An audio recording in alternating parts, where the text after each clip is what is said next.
XTB France informe les participants que la présentation à venir et les informations qui vont être dispensées ne constituent pas en aucune manière une sollicitation ou incitation à acheter ou vendre des produits financiers.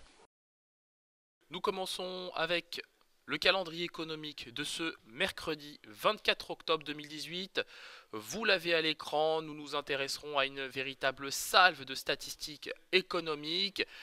Certaines d'entre elles ont d'ailleurs déjà été publiées. Je pense évidemment à l'indice PMI manufacturier du mois d'octobre, ressorti inférieur aux attentes à 52,1 contre 53 anticipé. C'est même moins bien que ce qu'on a eu le mois dernier. Alors évidemment, la toile de fond manufacturière continue de se dégrader, que ce soit en zone euro, en Allemagne. On a vu en France qu'on a eu du mieux sur le plan des services, mais sur le plan des PMI manufacturiers, ce n'est pas forcément mieux, bien au contraire. Aux États-Unis, on s'intéressera à l'indice PMI manufacturier au titre du mois d'octobre évidemment. Publication attendue ce jour à 15h45, même son de cloche pour l'indice PMI des services. On s'intéressera aussi aux ventes de logements neufs au titre toujours du mois de septembre aux États-Unis. Donc statistique évidemment très attendue dans un contexte de dégradation du secteur de la construction et par voie de conséquence du secteur de l'immobilier aux États-Unis. Donc focus véritablement sur cette statistique pour aujourd'hui. Et enfin, on prendra connaissance des stocks hebdomadaires de pétrole aux États-Unis toujours. Donc stock hebdomadaire de pétrole attendu en hausse de 3,5 millions de barils. Nous le rappelons, 4 semaines de hausse consécutive aux États-Unis en termes de stock de pétrole. La question est de savoir si nous assisterons à une 5e semaine de hausse sur les stocks hebdomadaires de brut. On commence tout de suite avec l'analyse de la paire euro-dollar. On le voit évidemment, l'euro continue d'être pénalisé par les thématiques qu'on connaît, l'Italie, le Royaume-Uni et puis d'une manière plus générale les PMI manufacturiers.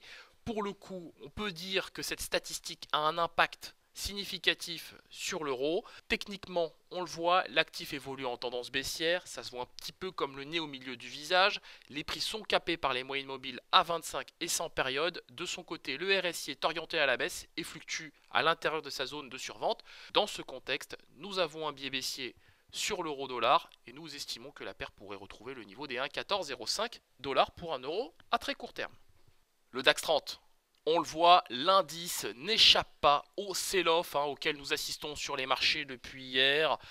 La toile de fond est bien évidemment négative. Alors, je ne reviendrai pas sur tous ces éléments qu'on a déjà évoqués concernant l'Italie, le Royaume-Uni. La dégradation évidemment de la croissance chinoise, la Chine qui préoccupe les investisseurs. Nous le disions déjà hier et la semaine dernière, le Russell 2000 est passé en phase de bear market.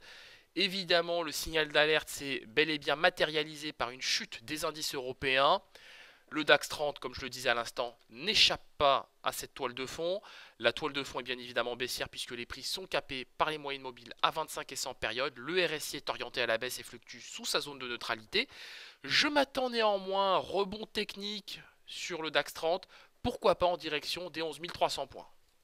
Nous enchaînons avec le gold et le gold qui est lui pour le coup assez stable sur le niveau des 1230 $ l'once. On le voit, l'actif refuge par excellence continue de consolider autour de ces récents niveaux de résistance mais qui sont désormais devenus des niveaux de support. Par ailleurs, on note que l'actif a bel et bien rallié comme nous l'avions anticipé le niveau des 1238 $ l'once. Il y a des intentions baissières sur cet actif puisque les prix sont capés par les moyennes mobiles à 21 et cette période. Le RSI est légèrement orienté à la baisse. Je m'attends pourquoi pas à un retour sur le niveau des 1229 $ l'once à très court terme.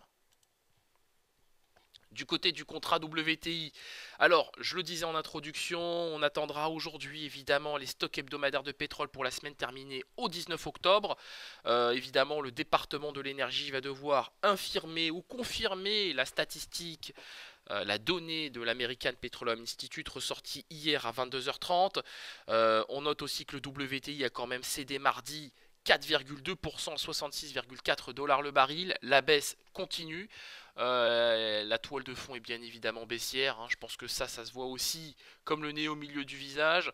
On teste une fois de plus le niveau des 66 $ le baril. Évidemment, en cas de nouvelle augmentation des stocks hebdomadaires de pétrole aux États-Unis, eh bien nous pourrions assister à un retour des cotations sur le niveau des 65 voire même 64,8 $ le baril. On continue avec l'indice S&P 500 qui, vous le savez, a cassé son seuil majeur des 2760 points correspondant à la moyenne mobile à 200 périodes en D1, en unité de temps journalière.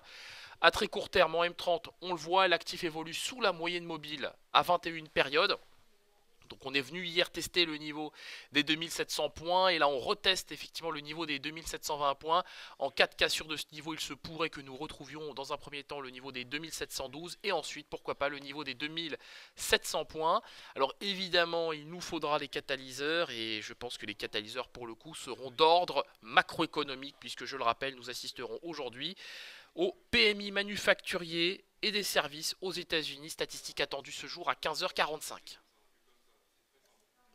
Nous terminons avec un petit point sur le Bitcoin qui, vous le voyez, a réussi à se maintenir au-dessus des 6362. C'est un niveau que j'évoquais déjà hier.